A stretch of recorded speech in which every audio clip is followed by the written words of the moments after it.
All right, so this is chapter 1, and this is the first lecture that you're getting from me. We will do lectures a little bit differently. I'll mix it up. Sometimes you might just get a text-based lecture. Maybe you'll get what's called a Prezi. This is just a narrated PowerPoint.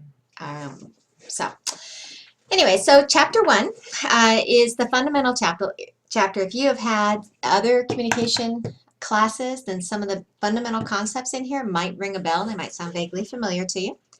Oh, by the way, when I do a video like this, I'm going to go relatively quickly through it because I know that you can pause and rewind, and so I don't have to go as slow as I do in class in terms of people taking notes. So just be aware of that. Okay, so the first section talks about some reasons why we have to study communication, and we actually have many, many reasons. The question is, why study an activity that you've done your entire life? There have been studies done that have estimated that we spend about 70% of our awake hours in communication-related activities. 70% of every day, day after day, week after week, month after month. Imagine if you spent that much time playing an instrument. Imagine what kind of, musician you might be. But just because you do something a lot, does that mean necessarily that you do it well? No. No. I know a lot of people who talk a lot but don't really say anything significant at all, and you probably know the same. So it's good to take a fresh look at it. Many times we communicate and we give little thought to how we are listening or to how we are non-verbally communicating or how we are using our language to get our message across. And a course like this forces you to take a look at that. In terms of some needs that we have, it gives you 4 basic needs: physical, identity, social, and practical. Physical has to do with your own body. Did you know that pregnant women without social relations, good, positive social relationships, are 2 to 3 times more likely to have complications in pregnancy? Did you know that you increase your chance of catching a cold if you don't have relationships? And even though you might think, wait a second, the more relationships I have, the more exposure I have. No, being around people helps you physiologically. Many of you have experienced elderly grandparents or even great, aunts and uncles, and many times they will die within a couple of years of each other, a spouse. And a lot of that is because the sudden absence of a relationship. And so it affects mortality, it affects disease susceptibility. I have so much research that talks about physiologically, your body needs to communicate. Did you know that hugs lower your cholesterol level? So you physically need to communicate. Identity has to do with your concept of who you are as a person. Your understanding of your own self is based on your interactions with other people. Social needs has a lot to do with affection and relationships, being a part of something. Practical, I need change for $1. Obviously I need to communicate in order to get my needs met. Okay. Next section is the communication process. This is the models. I'm going to show you, or in the lecture, in the weekly folder, you're going to go look at a web link that will explore this a little bit. So I'm not going to spend too much time on this. There are different models. Linear models, one of the old ones, looks like an injection. And then there are many other ones. This is the one that your textbook offers, a transactional model. It's important to understand that obviously here you have a communicator who can both send and receive. Notice that the arrows are on both sides, so it goes back and forth. This is this person's world, and this is this person's world. Where the two overlap is where communication takes place. About noise. Noise is anything that has the potential to interfere with a communication. It doesn't necessarily have to completely obstruct it, but it's something, it's a potential influence. It can twist a message. And maybe a listener can get around the noise just fine and understand the message clearly, but it's something that they've had to navigate. Noise comes in a lot of different forms. There's external noise, which might be a car alarm going off, or phone ringing. There's internal noise, which is your mind wandering in the middle of a conversation, like I'm sure it never does during video lectures.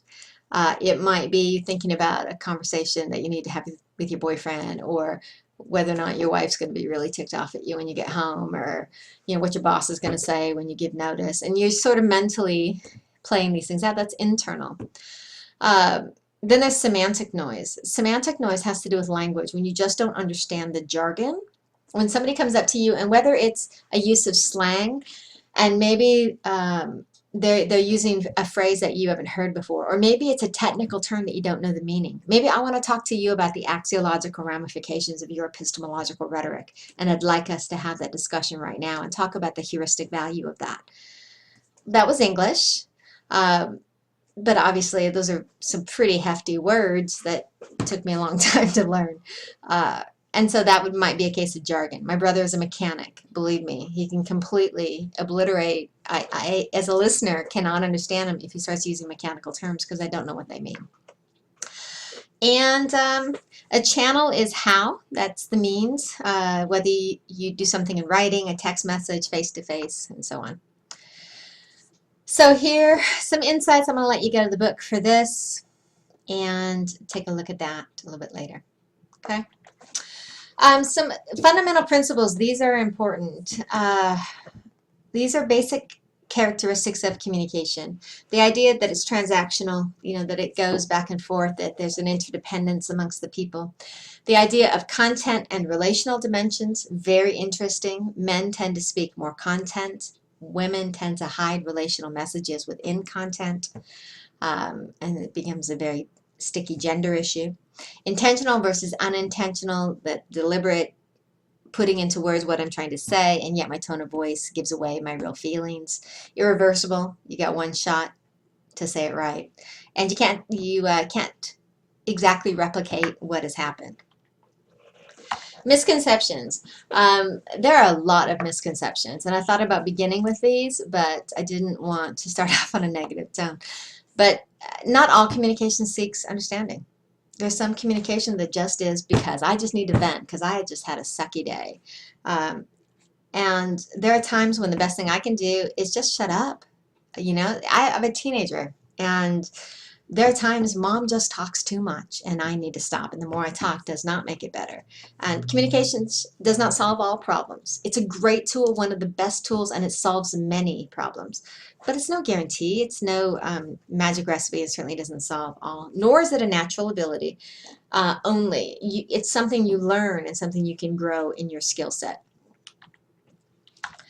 Some definitions. Your book talks about a qualitative definition and a quantitative. Quantitative is the numbers. So qualitative is this more of a subjective, this interaction between people. And then the quantitative has to do with numbers. Like, for example, intrapersonal communication is with communication within yourself. That's not typically considered interpersonal. Okay, so then another issue that you can look at here in terms of this qualitative interpersonal communication has to do with how personal an exchange is between people. And these are some of the characteristics that are listed. Personal and impersonal. You might have an impersonal communication relationship with your mailman. You might have a personal one with your significant other. So it's a continuum, and you're at different places on this continuum. Competence. The goal is for us to become as competent as possible. What defines competence? This is important, okay? Hopefully you want to be a competent communicator. Hopefully you want to grow in your communication skills. And if that's so, then you should spend close time looking at this section of the chapter. Your communication skills oftentimes determine your effectiveness and your successfulness on the job and in relationships. And if I can make the assumption that there's nobody out there who is looking to get a job so that they can get us, fired, and nobody out there just, gosh, I can't wait to get married so I can get divorced. So if I'm assuming that you want to be successful in both of those areas, then your focus, your personal goal ought to be to increase your own competence. And how do you do that? Well, a competent communicator is one that knows what's effective and knows what's appropriate. That means you have to be very aware. I'm amazed sometimes at how frequently people minimize the significance of listening. And they think, all I have to do is just sit here while she talks, and that's listening. And there's so much more to it. And are you open to learning to grow in your competence? What about what to say when? What about knowing the time? What about the ability to read somebody's nonverbals to decide their ability to hear a certain message in terms of understanding defensiveness and how that works? Uh, what's appropriate at this particular time, in this particular place, in these particular circumstances to this particular person? Are you able to make those judgments? There's no one right way. If there was one right way, well, let me give you an example. I heard a fable told one time of a tsunami that was coming to a jungle, and there was a monkey and a fish who were best friends in this particular jungle. And when the monkey heard that the tsunami was coming and everybody had to run to safety on the other side of the jungle, he quickly, through the trees, reached down into the stream, pulled up his best friend, the fish, and took him to safety. Obviously, it didn't work out very well. And so the monkey's version of getting to safety was obviously through the trees. The fish would have gotten there. He just would have done it in a way that was appropriate for him. So sometimes in a communication point of view, we get very dogged, we get very dogmatic about how we communicate and think that's the way that everybody else needs to communicate. And we all communicate differently. So there is no one, one shoe fits all. It does tend to be situational. It can vary from context to context. That does not mean it's unethical. It doesn't mean you don't have any standards because you're changing. No, competence is situational dependent because the audience changes based on the context. Competence can be learned. There's hope for us all, thank goodness. Some of these characteristics, I think the first one is very significant, a large repertoire of skills. Do you have one style of communicating and one style only? Are you the type that's just always the life of the party?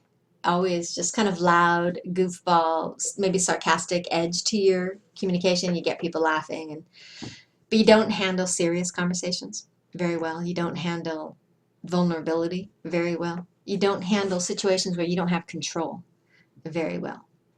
And so when you're in those kind of situations, you're at a loss. And probably you make a joke as fast as you can simply to get to some level of comfort. That's not a large repertoire of skills. You want to be the communicator who can handle those really deep, intense conversations, who can handle those lightweight, goofball, silly conversations. I mean, that you want to be able to handle in a variety of different skills, in a variety of different contexts with a variety of different people. That means expose yourself. Don't just go always talk to the same people in the same places. Grow in your skills. Put yourself out of your comfort zone. Be able to adapt. The more you practice outside of your comfort zone, the more you'll grow in your ability to read people, to read context, and to adapt. It'll help you get more involved so you're not the quiet one who always sits on the fringe of a conversation watching everybody else talk, wishing you had something to say. Expose yourself more frequently, and then the insights of what to contribute in a conversation will slowly begin to increase. Empathy, perspective taking, the idea of being able to see things from another person's point of view is critical, has a lot to do with listening, but far more than that. It's really trying to put yourself in that person's shoe and understand on an emotional level, not just on an intellectual, cognitive comprehension. Self-monitoring, tricky skill. Self-monitoring is being able to hear yourself almost as if you were the other person. To realize when something comes out of your mouth, okay, that did not come out the way I wanted it to come out. And let me rephrase that. Let me say that differently. And being able to adjust and make changes when you realize, my tone of voice is getting too loud. I'm getting agitated. I hear an edge in my tone. Let me control that because it's not the message I want to convey. Things like that. Okay, and I think that's it. That's our last slide. Yep. Okay, so that is it for chapter 1. I know that was fast.